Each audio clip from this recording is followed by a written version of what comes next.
Hello, good morning, all of you. I'm audible to all of you. Good morning, sir. Hello, good morning. All are in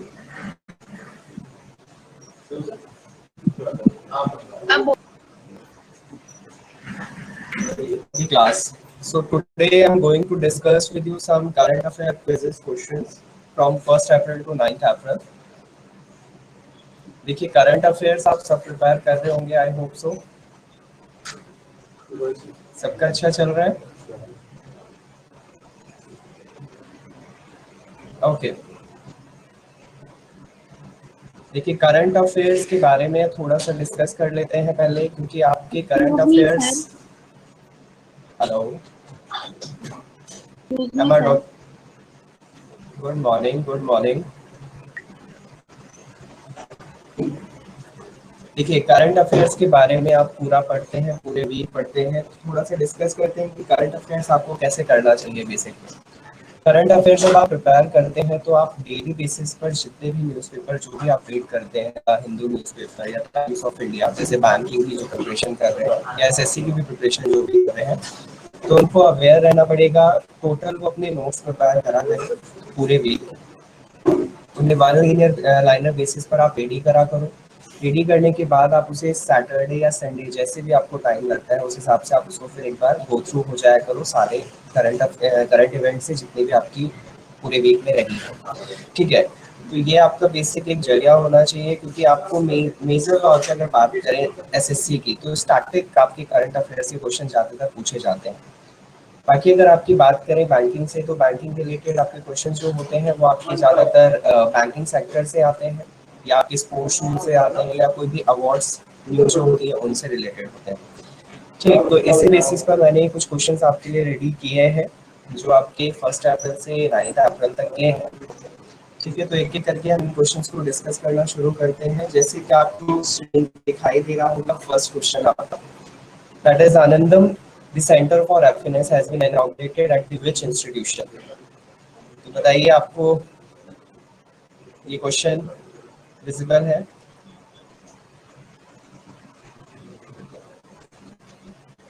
first question is Anandam, the Center for Happiness has been inaugurated at the which institution? Any guess इसका answer Sir, I am Jammu. I am Jammu. Good Yeah, morning, it's sir. exactly I am Janju. Good morning. Good morning. Yes, it's exactly answer is option C. तो option C हमारा इसका answer है IM Jammu के बारे में अगर हम बात करें तो इसको किसने अभी किया है इसको किसने अनाउंस किया है आनंदम द सेंटर फॉर हैप्पीनेस बताइए किस मिनिस्टर ने ये अनाउंस किया है हमारे that is union education minister हमारे कौन रमेश पोखरियाल जी रमेश पोखरियाल जी ने अनाउंस किया है और ये बेसिकली है क्या आनंदम द सेंटर फॉर हैप्पीनेस ये हमारा एक बेसिकली एक इनिशिएटिव है जो कि अनाउंस किया गया है जिससे हेल्प होगी स्ट्रेस को रिलीव करने में और स्प्रेड पॉजिटिविटी करेंगे बेसिकली तो इसीलिए आईआईएम जम्मू में ये अनाउंस किया गया Anandam the centre for happiness fine इसके बाद हम चलते हैं द नेक्स्ट क्वेश्चन आपका Vajraprahar 2021 is a military exercise held between special forces of India and which other country बताइए क्वेश्चन आपका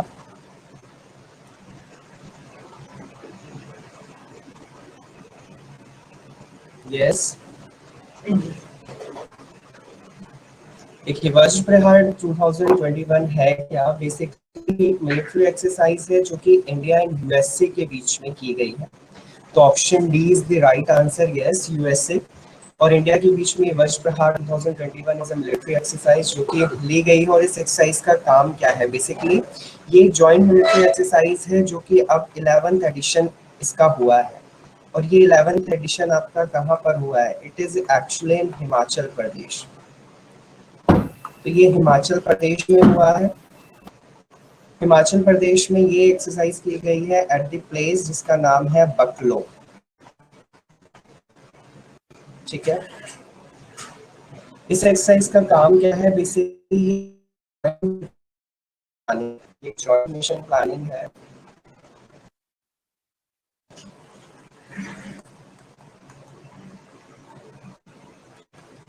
और इस जॉइंट मिशन के दौरान पर दोनों मिलिट्रीज इंडिया यूएस इक्विपमेंट्स को ऑपरेट करना सीखेंगी, पूरी तरह से उनको हैंडल करना सीखेंगी। ऐसी बहुत सारी एक्सरसाइजेस पहले की हुई है इंडिया एंड यूएसए के बीच में, जैसे कि आपने सुना होगा अगर तो cop India. Excuse me sir. Yes sir हमें यस प्रिया करंट अफेयर्स कब से कब तक हमें करंट से कब तक हम सॉरी 2022 में एग्जाम देना your voice is not clear actually Priya. Sir हमें करंट अफेयर्स कब से कब तक का प्रिपेयर करना? देखिए प्रिया, आपको करंट जो प्रिपेयर करना है पैसे प्रिपेयर करने हैं बैंक के लिए? Yes sir, yes Priya, sir, preparing for bank examination.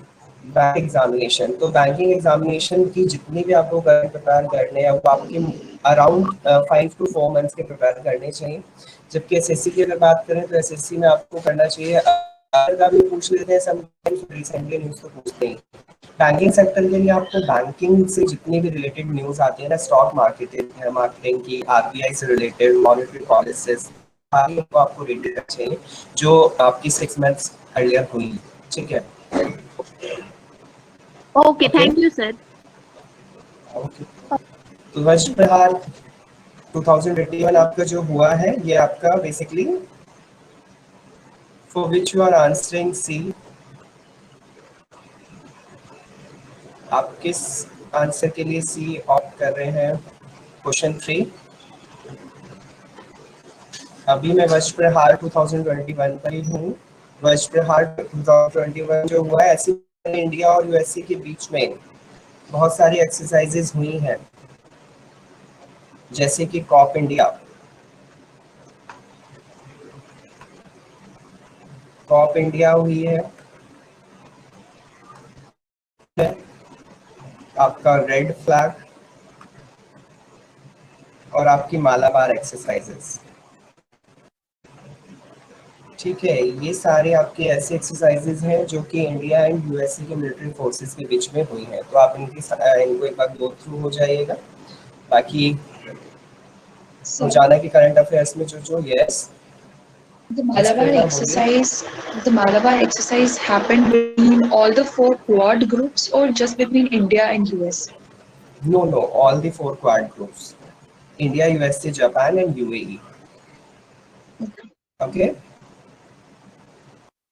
okay Prerna? No, India, USA, Japan and Australia. Yeah, Australia, sorry, UAE. Yeah. Okay, next question पर आते हैं हम। क्लियर है आपको सेकंड क्वेश्चन? नेक्स्ट क्वेश्चन पर आते हैं। Forest governance by indigenous and tribal peoples report release by which organisation? बताइए इसका answer. ADB, FAO, World Bank and German Watch. देखिए, forest governance by indigenous and tribal people, ये आपका actually organise किया है, दैट इज एफएओ ने, food and agriculture organisation, जो कि बेसिकली डेवलप करता है फूड किसके लिए, जो कि आपके इंडिजीनियस एंड ट्राइबल पीपल है। फाइन, जो ट्राइबल कम्युनिटीज है ना उनके लिए बेसिकली ये फॉरेस्ट गवर्नेंस स्टार्ट की गई है एफएओ के थ्रू। और इसमें एक ऑर्गेनाइजेशन और है जिसका नाम है FILAC। FILAC is Fund for the Development of Indigenous People of the Latin America and the Caribbean. Fine, थोड़ा सा इनके बारे में जान लेते हैं। ADB is what? ADB is आपका एशियन डेवलपमेंट बैंक है और इसका हेडक्वार्टर कहाँ है बताइए? एडीबी का हेडक्वार्टर कहाँ है? एनीवन? देखिए चलिए, Mandaluyong is basically the headquarter of ADB. ये फिलीपींस में है। एंड वर्ल्ड बैंक की अगर बात करें तो वर्ल्ड बैंक का हेडक्वार्टर कहाँ पर है आपका? It is in Washington DC. Washington DC में आपका हेडक्वार्टर है वर्ल्ड बैंक का। एंड उसके बाद जर्मन वॉच की बात करते हैं तो जर्मन वॉच का हेडक्वार्टर है बॉन, जर्मनी।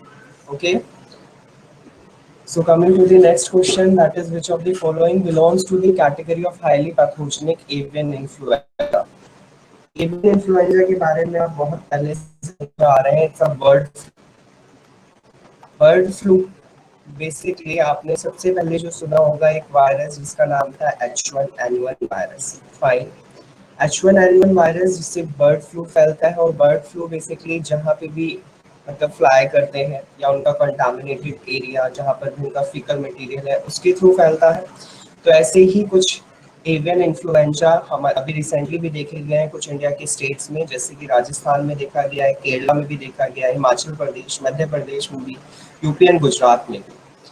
तो ऐसे ही कुछ हाईली पैथोजेनिक एवियन इन्फ्लुएंजा है जिसमें से एक आपका है H5N8। तो option D is the right answer, H5N8। और एक आपका हाईली पैथोजेनिक एवियन वायरस और है जिसका नाम है H5N1। ओके, सो बेसिकली ये आपके पैथोजेनिक एवियन इन्फ्लुएंजा कॉज करते हैं। Sir, Okay. what does this term mean? Highly pathogenic avian influenza. Highly pathogenic, देखिए पैथोजेनिक का मीन सिंपली ये होता है जो कि एक वेक्टर की तरह काम करते हैं, कैरियर की तरह काम करते हैं, जो अपने वायरसेस ह्यूमन बींग्स में स्प्रेड करते हैं। हाईली का मतलब ये है कि ज्यादातर वायरसेस प्रेजेंट होते हैं बर्ड्स में। फाइन। लेकिन बर्ड्स हर वायरस को ह्यूमन बींग्स को स्प्रेड नहीं करता, ना उनसे कोई प्रॉब्लम्स क्रिएट होती। लेकिन कुछ ऐसे वायरसेस हैं जो कि बर्ड्स में पाए जाते हैं, जैसे कि H5N1 की बात कर रहा हूँ मैं, H5N8 की बात कर रहा हूँ, जो कि पैथोजेनिक है और बेसिकली बहुत हद तक बहुत अच्छी मतलब कह सकते हो कि आप बहुत ज़्यादा उसमें आपको अफेक्ट कर सकते हैं, इसीलिए इनको बोला गया highly pathogenic avian influenza. Fine. Okay, sir. And there are three of them: H1N1, H5N1, and These H5N8. actually these are nothing. Actually these are just the name. Actually I have just written down. इसमें कोई भी आपका viruses का नहीं है नाम, सिर्फ आपका H5N8, H5N1 और H1N1। Fine, these are avian influenza viruses. Okay. Okay, sir. Now the question 5. The world's first animal vaccine against the novel coronavirus released by the country. बताइए।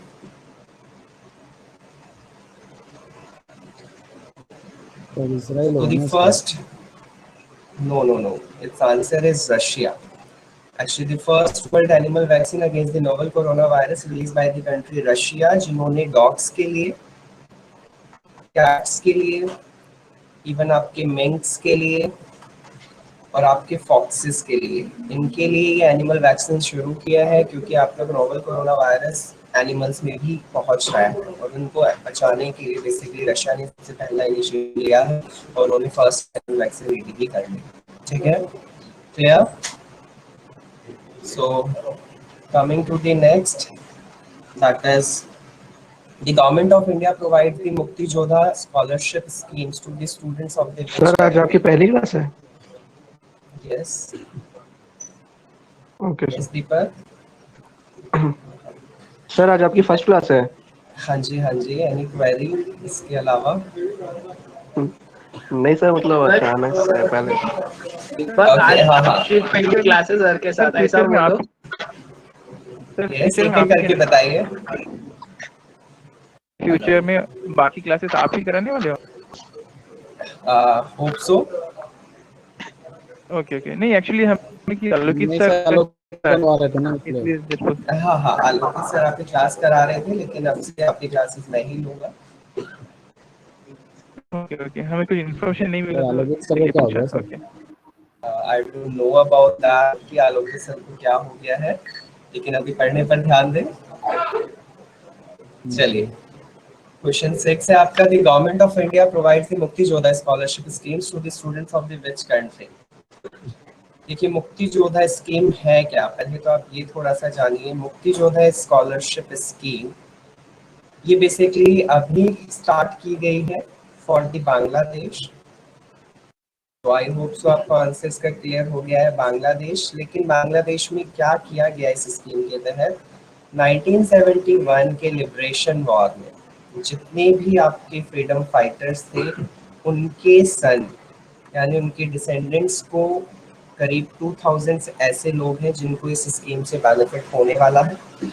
और इस बेनिफिट के तहत एक्चुअली 10th क्लास में जो पढ़ रहे होंगे स्टूडेंट्स, उनको 10th का एंड जितने भी आपके 12th वाले हो 20,000, जितने ग्रेजुएट हैं उनको 50,000 टका बेसिकली दिए जाएंगे, जिससे कि वो अपनी एजुकेशन को और अच्छे से आगे कंटिन्यू कर सकें. फाइन, इट इज मुक्ति Jodha scholarship scheme. Option A is correct answer, that is Bangladesh. Fine. Coming to the next, that is defense exercise La Perouse to be conducted by which country? सुना है किसी ने इसके बारे में? डिफेंस एक्सरसाइज ला पेरोस, बताइए किस कंट्री के थ्रू ये की जा रही है? देखिए, डिफेंस एक्सरसाइज ला पेरोस ये आपकी फ्रांस के साथ इंडिया कंटिन्यू कर रहा है. इस एक्सरसाइज के थ्रू बेसिकली ये एक मैरीटाइम एक्सरसाइज है. ठीक है, मैरीटाइम एक्सरसाइज है. इस एक्सरसाइज में एक्चुअली बहुत सारी जितनी भी जॉइंट एक्सरसाइजेस हैं, जैसे कि डेजर्ट नाइट 21 जो कि पहले हुई है, गरुड़ आपने सुना होगा, गरुड़, आपने शक्ति, इंडो फ्रेंच एक्सरसाइज है जो कि आर्मी एक्सरसाइज है. ये सब कंटिन्यू करता है इंडो फ्रेंच के साथ. तो बेसिकली ला पेरोस एक फ्रेंच एक्सरसाइज है जो कि आपकी इंडिया के साथ परफॉर्म कर रहा है फ्रांस. फाइन, तो option B is correct answer. उसके बाद coming to the next, which state has amended its provision in the legislative assembly to maintain the decorum of the house? बताइए इसका आंसर. किस स्टेट ने कुछ लेजिस्लेटिव असेंबली में amendment किया है जिससे कि हाउस का डेकोरम मेंटेन रहे? बताइए. Yes, option D is the right answer, Haryana. Haryana ने कुछ रूल्स नए अमेंड किए हैं, कुछ रूल्स लेकर आया है वो, और वो रूल्स कुछ ऐसे हैं कि आपने देखा होगा लेजिस्लेटिव असेंबली या राज्यसभा लोकसभा में आप देखते हो कि किस तरीके से मिनिस्टर्स के बीच में बातें होती हैं, कन्वर्सेशन होता है, और वो कन्वर्सेशन इतना हो जाता है कि लोग एक दूसरे को मारने के लिए भी तैयार हो जाते हैं. राइट, तो इसीलिए हरियाणा ने एक रूल दिया है कि कोई भी सिटिंग अगर होगी लेजिस्लेटिव असेंबली की तो उसमें 2 मिनिस्टर्स कंपलसरी है. फाइन. साथ के साथ उन्होंने बोला है कि कोई भी मेंबर अगर कभी भी कोई प्रोटेस्ट करता है तो किसी भी डॉक्यूमेंट को टीयर अप नहीं करेगा, क्योंकि आपने देखा है गुस्से में लोग डॉक्यूमेंट्स को फाड़ देते हैं. ये चीजें नहीं करेगा. एंड द थर्ड वन, जो भी क्वेश्चंस रेज किए जाएंगे वो क्वेश्चंस 150 वर्ड से अपर लिमिट के नहीं होने चाहिए. या तो वो टाइप्ड हो या रिटन हो, हैंड रिटन हो, दोनों में से कोई भी हो, लेकिन वो 150 वर्ड से ऊपर नहीं होने चाहिए. ये डेकोरम इन्होंने मेंटेन करने के लिए कहा है और यही अमेंडमेंट इन्होंने किया है. Fine, option D is the correct answer, Haryana. Now coming to the next question, world 2030 public survey report release by the which internal organisation? बताइए. वर्ल्ड 2030 पब्लिक सर्वे किसके थ्रू रिलीज किया गया है? It's release by the UNESCO. या option B, Deepak. Yes, correct answer, UNESCO. UNESCO ने ये release की है. यूनेस्को ने वर्ल्ड 2030 पब्लिक सर्वे में क्या रिलीज किया है ये बताएंगे थोड़ा सा? देखिए, इन्होंने बेसिकली जितनी भी क्लाइमेट चेंज, वायलेंस जितना भी हो रहा है, कोई भी कन्फ्लिक्ट्स हो रहा है, लॉस ऑफ बायोडाइवर्सिटी है, डिस्क्रिमिनेशन है, इनइक्वालिटी है, इन सब चीज़ों पर डिस्कशन इस वर्ल्ड 2030 पब्लिक सर्वे में किया है यूनेस्को ने. ठीक है, यूनेस्को का हेडक्वार्टर कहाँ है? Headquarter of UNESCO, and UNESCO कब फाउंड किया गया था, कब बना था, बताइए. It is in Paris. Headquarter is in Paris. And ये आपका बना कब था? That is in 16th November 1945. Okay. UNESCO के बारे में क्वेश्चन पूछा जा सकता है. यूनेस्को का हेडक्वार्टर पेरिस फ्रांस में है, एंड आपका इसका फॉर्मेशन फाउंड किया गया था 16 नवंबर 1945. Clear. Coming to the next question, which ministry has released the Women and Man in India 2020 report? किस ministry women man in India 2020 report दी है, बताइए।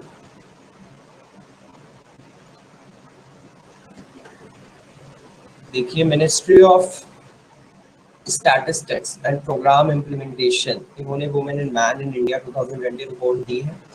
इसके थ्रू ये सब कुछ बताते हैं, हमारा infant mortality rate, sex ratio, ये सारी चीज़ें बताने का काम किसका है? Ministry of statistics, programme and implementation का है। Everything, literacy rate, fertility rate, आपका ये सब कौन बताता है? Ministry of statistics and programme implementation बताता है। फाइन। उसके बाद हम नेक्स्ट क्वेश्चन पे आते हैं, that is a working capital facility operates 10,000 per year provided by the scheme to urban street vendors of the country. एक स्कीम स्टार्ट की गई है जिसमें 10,000 रुपीज पर ईयर प्रोवाइड किया जाएगा अर्बन स्ट्रीट वेंडर्स को, ठीक है। तो ये आपका किस स्कीम के थ्रू हुआ है, बताइए। नंबर 1 होगा ना? रितेश, आप थोड़ा तेज बोलिए। तो नंबर 1 होगा ना, मतलब पीएम किसान ऐसा कुछ होगा। Sorry, it's not number 1, PM किसान नहीं है, it's PM Svanidhi. PM Svanidhi के तहत आपका 10,000 रुपीज प्रोवाइड किए जाएंगे स्ट्रीट वेंडर्स को। जैसे जब लॉकडाउन था तो लॉकडाउन में लोगों के पास काम नहीं था, तो स्ट्रीट वेंडर्स को ये 10,000 रुपीज प्रोवाइड किए जा रहे हैं per year as a loan. तो वो उसको बाद में देंगे कुछ इंटरेस्ट के तहत। तो बेसिकली ये पीएम स्वनिधि के थ्रू ये बात क्लियर की गई है। इस स्कीम के तहत 10,000 रुपीज देने का वादा। लॉकडाउन में तो सबको देना चाहिए था। एक्चुअली सबको नहीं प्रोवाइड करा सकते थे, क्योंकि कुछ तो आपके ऐसे भी थे ना जो कि आप ये कह सकते हो प्राइवेट सेक्टर से हैं, कुछ गवर्नमेंट सेक्टर से हैं, कुछ अपने सेल्फ बिजनेस भी कर रहे हैं। लेकिन स्ट्रीट वेंडर्स को इसलिए क्योंकि उनको जगह जगह जाना था। सपोज करो आपके पास सब्जी वाला ना आ पाता तो आप सब्जी कहाँ से लेते? तो स्ट्रीट वेंडर्स के लिए ये चीज़ें इंपॉर्टेंट थी, तो वो बेचारा अपने रिस्क पर बाहर निकल रहा था, ठीक है। तो इसीलिए उसके लिए स्कीम स्टार्ट की थी पीएम स्वनिधि। पीएम किसान के बारे में आपने सुन ही रखा होगा। पीएम किसान आपकी 2018 में शुरू की गई थी, जिसमें कि 6,000 रुपीज पर ईयर देने के लिए किसान को बोला गया था, जिनके आपकी जो एरिया ऑफ कल्टीवेशन था that is around 2 hectares. Fine. मुद्रा योजना की अगर बात करें तो मुद्रा योजना आपका स्टार्ट किया गया था 2015 में। मुद्रा योजना के तहत आपके 10 लाख रुपीज का अमाउंट किसको दिया गया था? जितने भी आपके एमएसएमई के सेक्टर्स हैं, नॉन कॉर्पोरेट सेक्टर्स हैं। फाइन। उसके बाद टीएलटीआरओ की अगर बात करें तो ये एक लिक्विडिटी सपोर्ट करता है। लिक्विडिटी सपोर्ट किसको करता है? वेरियस सेक्टर्स, बैंक्स बेसिकली, ठीक है। बैंक्स को कह सकते हो, कुछ कंपनीज को कह सकते हो। तो बेसिकली एक targeted TLTRO, it's a targeted long term repo operation, ठीक है। Targeted long term repo operation basically. So option C for the 11. Fine. Coming to the next question, which state has made the highest contribution to the government small saving schemes as per the data by National Saving Institute? तो basically किस state ने highest contribution किया है small savings schemes में? Small savings schemes है, होती क्या है? आपने शायद स्मॉल सेविंग्स स्कीम्स के बारे में सुना होगा, लाइक पीपीएफ। फाइन। पीपीएफ एक स्मॉल सेविंग स्कीम्स है। तो ऐसा सबसे हाईएस्ट कंट्रीब्यूशन किस स्टेट का है, बताइए। बताइए सबसे highest. It's B, West Bengal. West Bengal ने सबसे हाईएस्ट कंट्रीब्यूशन किया है नेशनल सेविंग स्कीम्स में। फाइन। ऐसा डेटा बताया है किसने? नेशनल सेविंग इंस्टीट्यूट ने। Clear. So coming to the next question. हाँ जी रितेश, तो बोलो कुछ तो अच्छा हो वेस्ट बंगाल से please. Savings exactly exactly. Which organization has allowed private sector firms to partner in the production of missile system? किस ऑर्गेनाइजेशन के तहत प्राइवेट सेक्टर फर्म्स ने as a production of missile system start किया गया, बताइए। इसका तो आंसर सबको पता ही होना चाहिए।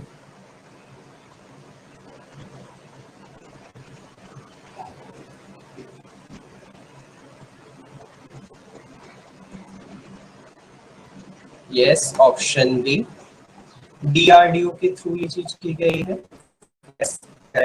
शीनू, अमरजीत, खुशी, अनिका, ऋतिक, HL, नो, ऋतिक गलत आंसर दिया आपने। बाकी सबका आंसर ठीक है, DRDO।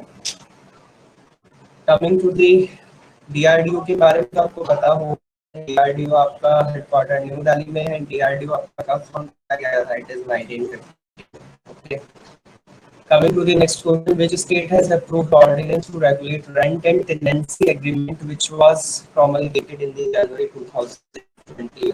अरे वाह, सबके आंसर्स पहले आ रहे हैं, तो अच्छी बात है, यानी सब अपने करंट से अपडेट है।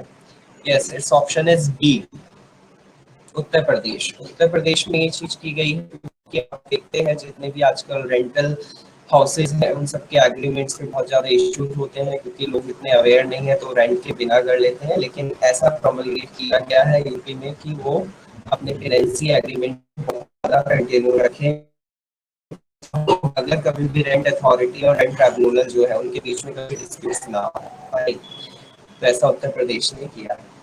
Coming to the next, that is Receivable Exchange of India, which was making news recently and associated with which sector? बताइए। मनु, आपने सी ऑप्शन ऑप्ट किया है, लेकिन आपने क्वेश्चन मार्क भी ऐड किया है। व्हाई मनु? मालूम सर गवर्नमेंट ये रितेश, आपकी आवाज क्लियर नहीं होती है, आप जो बोलते हैं बी लाउड प्लीज।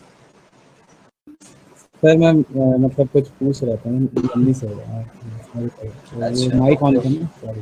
ओके, कोई इशू नहीं। चलिए देखिए, ये आपका रिसीवेबल एक्सचेंज ऑफ इंडिया, ये सेक्टर आपका कनेक्ट है MSME से। Actually receivable exchange of India जो है ना, ये आपके जॉइंट वेंचर है इसका सिडबी का, ठीक है। ये जॉइंट वेंचर है सिडबी का, जिसके थ्रू जितने भी हमारे micro medium ministries of micro and small and medium enterprises हैं उनको रेगुलेट करने का काम करता है, उनको प्रमोट कराता है, उनको फाइनेंसिंग अवेलेबल कराता है, ठीक है। तो रिसीवेबल एक्सचेंज ऑफ इंडिया का काम सिडबी के साथ ये है। Okay, coming to the next, which has been appointed as the new Department of Economic Affairs Secretary, succeeding Tarun Bajaj. Recent news है। कनिका, ये आपने किसके लिए आंसर किया है? B, it's wrong. Priyanka, it's wrong. No, Amarjeet ने B, BP Kanungo, no, it's A exactly. Hitesh, आपने correct answer किया, इट्स अजय सेठ। अजय सेठ जो है हमारे department of economic affair secretary बने हैं तरुण बजाज को सक्सीड करके, एंड तरुण बजाज हमारे रेवेन्यू सेक्रेटरीज बने हैं अभी, ठीक है। तो बेसिकली अजय सेठ आपके कर्नाटक कैडर के IAS हैं जिन्होंने अभी सक्सीड किया है इसको, आपके Tarun Bajaj. Fine, Tarun Bajaj revenue secretary बने हैं। Coming to the next, Benjamin Netanyahu is set to form a new government in which of the country? Yes, its correct answer is Israel. Israel में ये new set of government establish करने की बात की जा रही है। इजराइल की कैपिटल बताइए। Capital of Israel? Yes, it's Jerusalem. And capital के बाद इसकी करेंसी के बारे में भी आपको थोड़ा सा पता होना चाहिए, पूछ लिया जाता है शेकेल, ठीक है, शेकेल। तो बेसिकली ये आपकी करेंसी है किसी Israel. Coming to the next, who has been appointed as a chairman of the airports authority of India? AAI के न्यू चेयरमैन किसको अपॉइंट किया गया है? Yes, it's Sanjeev Kumar. संजीव कुमार को आपके न्यू अपॉइंट किया गया है चेयरमैन AAI का। AAI का हेडक्वार्टर कहाँ है? It is in New Delhi. और ये AAI कब फाउंड हुआ था? बेसिकली इट इज इन 1 अप्रैल 1995, ठीक है। अच्छा है, आप सब पढ़ रहे हैं, दिखाई दे रहा है, you are answering all the question. अच्छा, इसी तरीके से अपडेट रहा करो, लीनियर क्वेश्चंस बना के चला करो, क्योंकि जितने भी अपॉइंटमेंट्स होते हैं वो सारे आपके अप टू डेट होने चाहिए। अवार्ड्स भी, इवन बुक्स जो भी आपकी लिखी गई, ठीक है। Who launch the tribal health collaborative Anamaya? Tribal health collaborative Anamaya ये लॉन्च किया गया है बाय द हेल्थ मिनिस्टर होगा डॉक्टर हर्षवर्धन के। हाँ जी, सर बी बी। हाँ Ritesh, it's B answer. Doctor Harshvardhan ने किया है। और आपके जो मिनिस्टर है ट्राइबल अफेयर के, उनका नाम बताइए मुझे।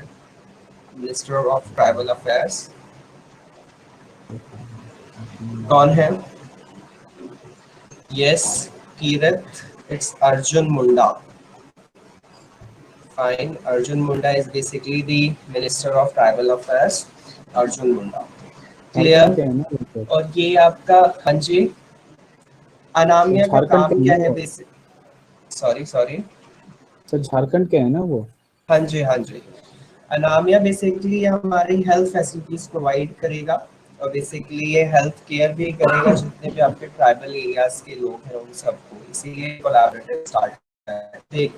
और ये बेसिकली 7 अप्रैल को स्टार्ट किया गया, और इस 7 अप्रैल को वर्ल्ड हेल्थ डे आपका पता है आप सबको, world health day 7 So, coming to the next, name the Deputy Governor of the Reserve Bank of India who retired recently. बताइए, name the Deputy Governor of the Reserve Bank of India who retired recently.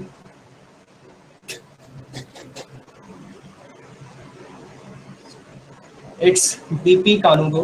BP Kanungo जो आपके deputy governor of RBI हैं, वो अभी retire किए गए, ठीक है। तो सिंपल सा सर क्वेश्चन एट है। प्रेजेंट कौन है? अभी एट प्रेजेंट अभी शायद अपॉइंट नहीं हुए हैं, आई चेक आउट। हाँ जी, हेलो, हाँ जी प्रिया सिंह बोलिए। Sir, can Priya you Singh आप कुछ scroll कह रहे हैं? down to the question number 19? Sorry प्रिया, आप कुछ कह रहे हैं, बोलिए। Sir, can you scroll down to the question number 19? या श्योर, कीजिए। 19 आपका who launch the tribal health collaborative नाम का। I Sir, provide can the you explain PDF this to all again? Of you. Sir, can you explain the who question launch number the, 19 again? हाँ, who launch the tribal health collaborative, tribal जितने भी लोग हैं उनकी health के लिए एक initiative लिया गया है नामिया। ये किसने लॉन्च किया है? ये आपके हेल्थ मिनिस्टर डॉक्टर हर्षवर्धन ने लॉन्च किया है, जिसमें कि हेल्थ केयर प्रोवाइड्स कराए जाएंगे जितनी भी ट्राइबल कम्युनिटीज हैं उनको। Fine, clear? Sir, thank you. Okay clear.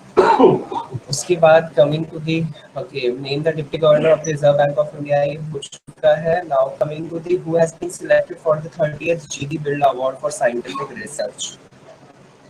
30th GD Birla award, ये किसको दिया गया साइंटिफिक रिसर्च के लिए?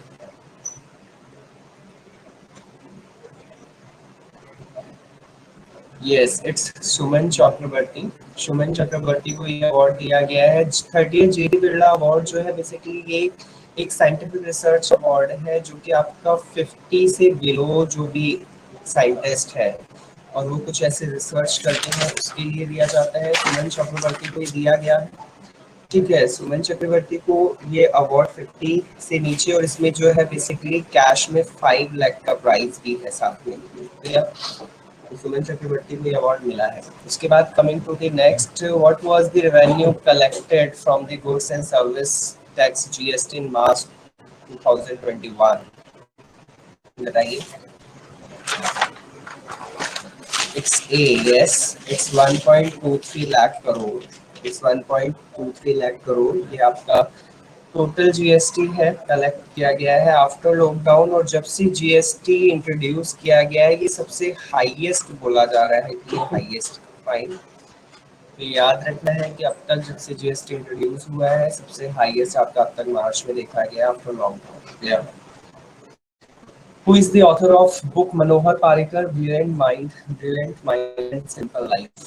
ये आपकी बुक लिखी है मनोहर Parrikar Brilliant Mind and Simple Life, किसने लिखी है? Who is the author of this book?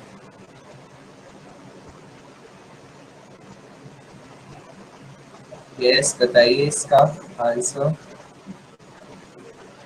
Option C, yes, correct answer is Nitin Kant Gokhale. Nitin Kant Gokhale ने मनोहर पारिकर जी के लिए बुक है मनोहर पर्रिकर, जो थे वो आपके इंडिया के फॉर्मर डिफेंस मिनिस्टर रहे, फॉर्मर डिफेंस मिनिस्टर भी रहे, साथ के साथ ये गोवा के सीएम भी रहे, अराउंड 4 टाइम्स ये गोवा के सीएम बने, और ये फर्स्ट आईआईटीएन थे, ठीक है, फर्स्ट आईआईटीएन थे जिनके बारे में पूरा लिखा गया है। एज अ सोशल वर्कर भी इन्होंने काम किया है काफ़ी, तो गोवान सोसाइटी में सोशल वर्कर के थ्रू ऐसा काम किया है, और इसीलिए इनका पूरा जितना भी इनका कंट्रीब्यूशन रहा है, इनकी जर्नी जो भी रही है, वो सारा नितिनकांत गोखले जी ने इस बुक में मेंशन किया है, लिखा है। Fine, coming to the next question, the United Nations declares as International Day of Conscience.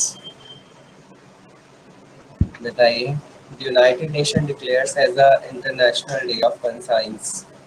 वैसे international day of conscience basically ये है क्या? सिमरन चांदनी, आप कुछ कहना चाहते हैं? ओके, यस, आंसर आ चुका है। No, sir. Option is okay, कोई बात नहीं, option is D, it's 5th April, international day of conscience. ये बेसिकली इंटरनेशनल डे कॉन्साइंस हमारे वेलबींग, पीसफुल, फ्रेंडली रिलेशन को पूरे वर्ल्ड में स्टैब्लिश करने के लिए है। ये कहता है कि हमें पीस एंड लव को प्रमोट करना चाहिए, ठीक है, नाम से पता चल रहा है international day of conscience. Clear? Coming to the, अच्छा इसके बारे में थोड़ा सा, इंटरनेशनल डे ऑफ कॉन्साइंस ये आप थोड़ा सा गो थ्रू हो जाएगा कि इसकी हिस्ट्री है। बेसिकली एक फोपाल, FOWPAL, फोपाल federation of world peace and love, ये एस्टैब्लिश किया था यूएसए ने 2000 में, ठीक। तो बेसिकली ये तब से चलता हुआ आ रहा है और ये पूरा वर्ल्ड वाइड फैल रहा है, इसीलिए आपको सबको बोला जा रहा है कि पूरी तरह से लव एंड आपका प्रमोट करो peace through the world. Clear? फोपाल की एक बार फिर से बता देता हूँ, federation of world peace and love. Clear? Coming to the next, biggest floating solar power plant of India will be set up in the following state. ये आप सबको पता है, अभी biggest floating solar power plant India में establish किया गया है। ये कहाँ पर बनाया गया है? It is in Telangana, Telangana में बनाया गया है। और बेसिकली आपने सुना होगा there is a place Ramagundam. Fine, Ramagundam में ये आपका स्टैब्लिश किया गया है, the biggest solar power plant of India. ठीक, इसकी जो कैपेसिटी रहेगी biggest floating solar power plant, it is of 100 megawatt. तो बेसिकली ये कौन से डिस्ट्रिक्ट में है? रामागुंडम, सब पैदापल्ली डिस्ट्रिक्ट ऑफ तेलंगाना। ठीक है, इसका काम क्या होगा? जितना भी आपका कार्बन आपका इमिट हो रहा है, उस कार्बन इमिशन को कम कर देगा ये आपका biggest floating solar power plant. उस कार्बन इमिशन को कम करने के लिए आपका सेटअप किया गया है। क्लियर? तो option B is correct answer, Telangana. Coming to the next, who was the following has received the Kaling Ratna Samman for 2021? Who among the following has received the Kaling Ratna Samman for 2021? Yes, the correct answer is C, Vishwabhushan Harichandan. Vishwabhushan Harichandan ये आपके आंध्र प्रदेश के governor हैं। Basically Kalinga रत्न सम्मान है क्या? कलिंग रत्न सम्मान ये आपका एक अवार्ड जो कि दिया जाता है लिटरेचर के लिए, जिसमें कि एक सिल्वर आपका आइडल दिया जाता है जिसपे गॉडेस सरस्वती है, गॉडेस सरस्वती है इस पर। साथ में एक कॉपर प्लेट दिया जाता है एंड आपका इसमें एक शॉल दिया जाता है। ठीक है, तो इट्स कलिंग रत्न सम्मान 2021 जो कि विश्वभूषण हरिचंदन को दिया गया है। इन्होंने, विश्वभूषण हरिचंदन ने काफी बुक्स भी लिखी हैं, जैसे कि आपकी भाषा झलक, राणा प्रताप,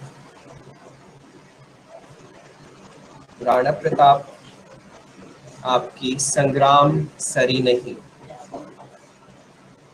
ये इनका कंट्रीब्यूशन है कुछ लिटरेचर में। संग्राम ही नहीं। ओके,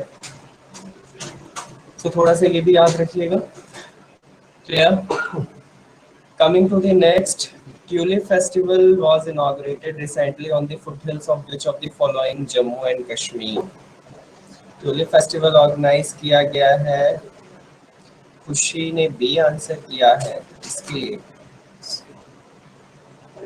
नहीं खुशी ने बी आंसर किया। Okay clear, it's Zabarwan hills. ये बेसिकली आपका जबरवान हिल्स जो है ये कहाँ पर है, बताइए जबरवान हिल्स कहाँ पर है? It is near by Dal lake. ठीक है, डल लेक के पास ही आपका ट्यूलिप फेस्टिवल इनॉग्रेट किया गया है जम्मू एंड कश्मीर में। और ये ट्यूलिप गार्डन जो है ये आपका 2007 में ओपन हुआ था। ठीक है, और ये अराउंड 74 एकर्स में है। ठीक, ये काफी सुंदर ट्यूलिप गार्डन है। तो option is D, Zabarwan hills. Coming to the next, yes, in front of Dal Lake, Kaninika. Okay, coming to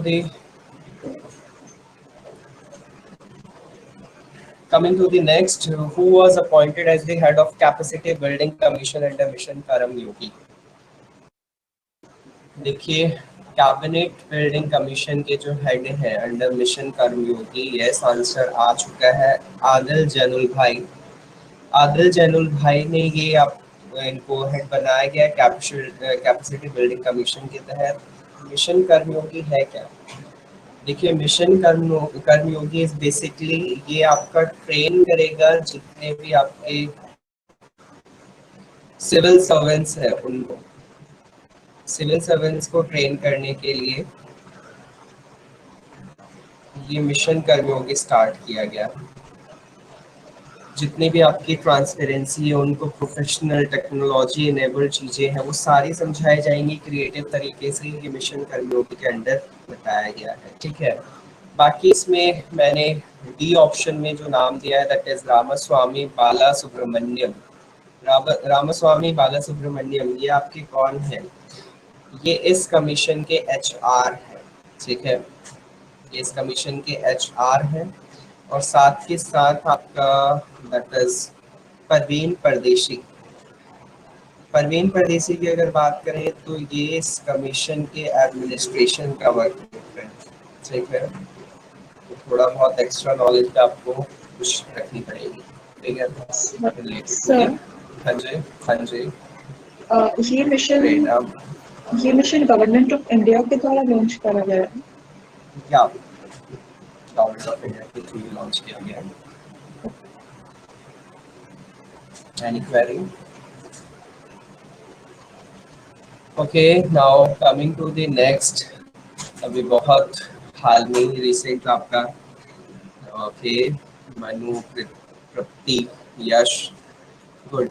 अच्छा लग रहा है कि आप सब पढ़ कर बैठे हो करंट अफेयर्स और इसी तरीके से प्रिपेयर करते रहो, क्योंकि करंट अगर आपका स्ट्रॉन्ग है तो you can crack the exam.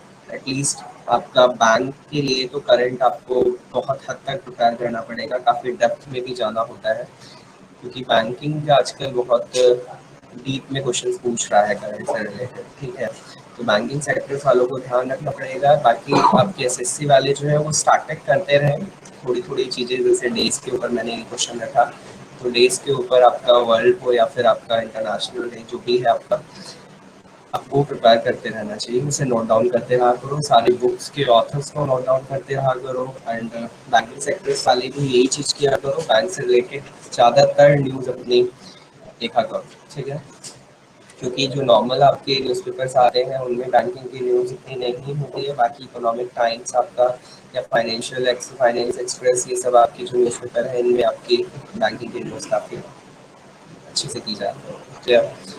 Coming to the next question 29, CRPF Valor Day is on. CRPF Valor Day is basically आपका सेलिब्रेट किया जाता है 9 अप्रैल को। ठीक है, CRPF Valor Day है क्या, ये क्यों मनाया जाने लगा, कोई बता सकता है? बताइए।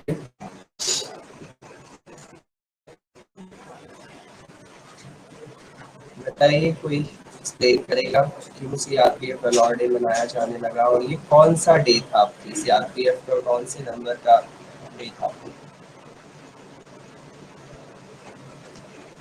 बताइए।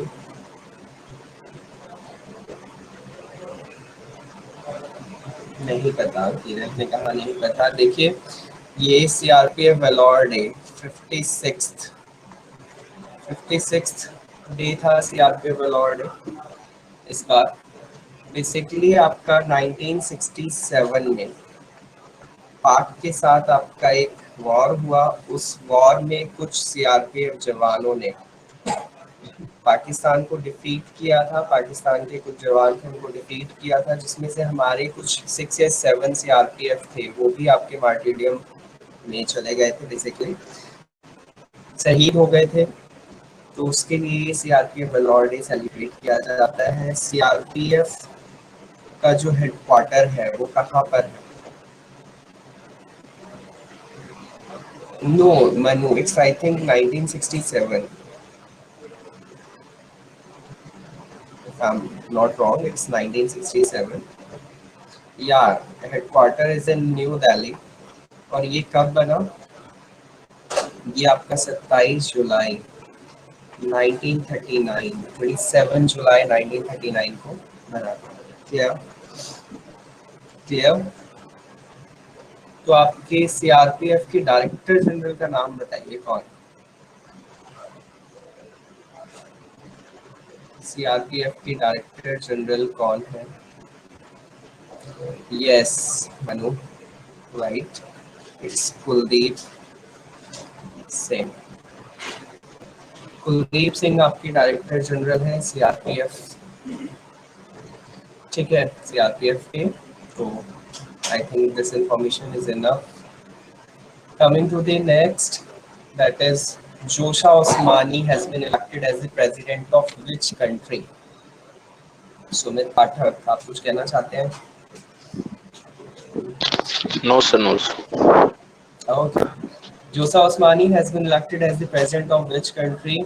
Yes, Kosovo. कोसोवो की आपकी प्रेसिडेंट बनी है ये जोशा ओस्मानी। कोसोवो की कैपिटल क्या है? Capital of Kosovo, yes, it's Pristina. Pristina is the capital of Kosovo, and Kosovo की currency, yes, it's euro. So आप basic information से up to date हैं, ये अच्छी बात है कि आप छोटी छोटी चीज़ों को जानते हैं। बाकी मेहनत करते रहिएगा करंट अफेयर से। तो ये हमारा लास्ट क्वेश्चन था 1st to 9th अप्रैल के, जितने भी क्विजेस मेरे से बन सके। बाकी मैं 9th अप्रैल के थोड़े कम है इसमें, अप टू डेट वो कर दूंगा मैं नेक्स्ट क्लास के लिए, जो आपकी अपकमिंग सैटरडे होगी, उसमें मैं ऐड ऑन करके लेकर आऊँगा। तो आप प्रिपेयर करते रहिए इन सब क्वेश्चंस को, अपने आप से भी खुद ऐड ऑन कीजिएगा, क्योंकि हर आपकी न्यूज़ एक क्वेश्चन आपका दे सकती है, उससे रिलेटेड आप। हाँ जी प्रिया सिंह बोलिए।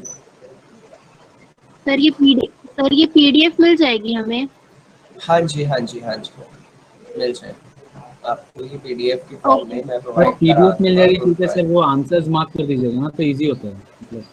Okay I will write down the answers at the last page of this PDF. Okay, मैं सब मेंशन कर दूंगा या लास्ट क्वेश्चंस भी सर, क्वेश्चंस के साथ अगर आप जस्ट अंडरलाइन कर देते हैं तो भी इजी होता है ना, मतलब लास्ट से बता रहे कि हम लोग। बट अभी वी आर डिस्कसिंग इट ना, if I will add the answers also तो फिर डिस्कस करने को उतना ट्विस्ट नहीं रहेगा। इसीलिए मैं सोच रहा हूँ कि पहले आप, चलो आपने कहा ये बात ठीक है, I will add on the last page. Fine, जैसे लास्ट पेज है ना, तो मैं आपका यहाँ पर answers A B C option करके वो लिख दिया, ठीक है। सर नेक्स्ट टाइम से वो पीडीएफ के साथ मतलब वो आप मार्क कर दीजिएगा, ये कलर से अंडरलाइन करने से इजी हो जाता है ना, फिर आपको आंसर लिखने में। Okay sure.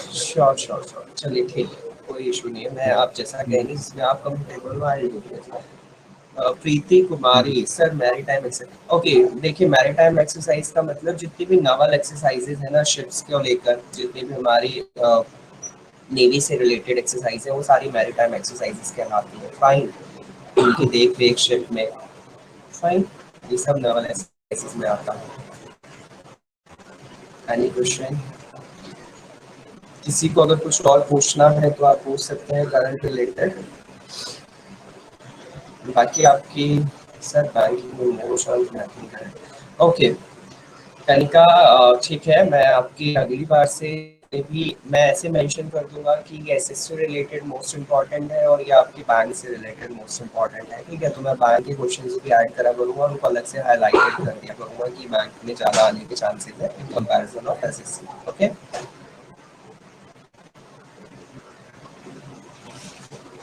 कनिका आप क्या कह रहे हैं? ओके था, ओके ओके ओके, ठीक है सर। प्री एग्जाम में ऐसे क्वेश्चन आ सकते हैं क्या? यस श्योर, बिल्कुल आ सकते हैं रेणुका, क्योंकि ये क्वेश्चन देखिए मैं ये कहूँगा कि आपको ना बैंक से रिलेटेड जो चीज़ें हैं ना वो बैंक की ऐसी है कि जो एग्जामिनेशन में तो करंट अफेयर्स नहीं आता है ना। आप रेणुका किस प्री की बात कर रहे हैं? एसएससी, सीजीएल, सीएचएल या bank? You didn't mention that ना रेणुका। सर बैंक में भी करंट अफेयर्स प्री के एग्जामिनेशन में आते हैं। हाँ मैं यही बोल रहा हूँ, लेकिन यहाँ पर इन्होंने ये बोला है सर प्री एग्जाम में ऐसे क्वेश्चन आ सकते हैं क्या? ऑब्वियस है आते हैं ना, इसीलिए तो आपको करा रहे हैं। एसबीआई पीओएस आते हैं।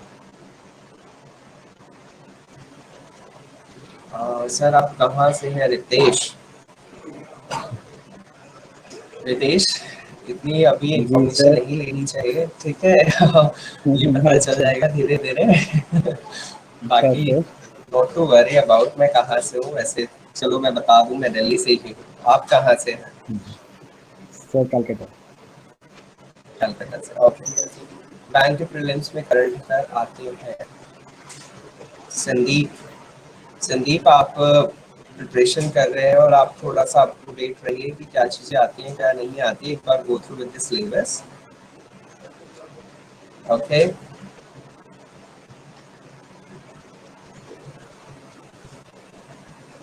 Okay, any query? किसी को और कुछ पूछना है?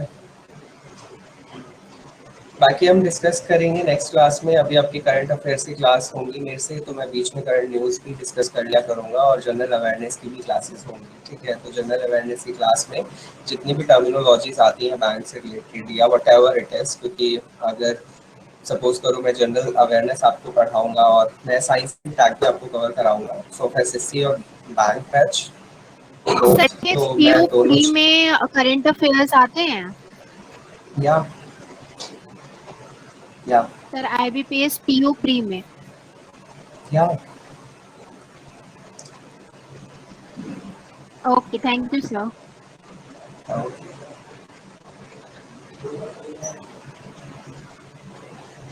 ठीक है, तो okay, thank you for the today.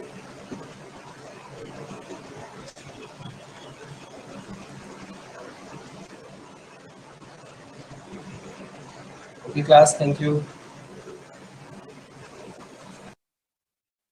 Thank you very much sir.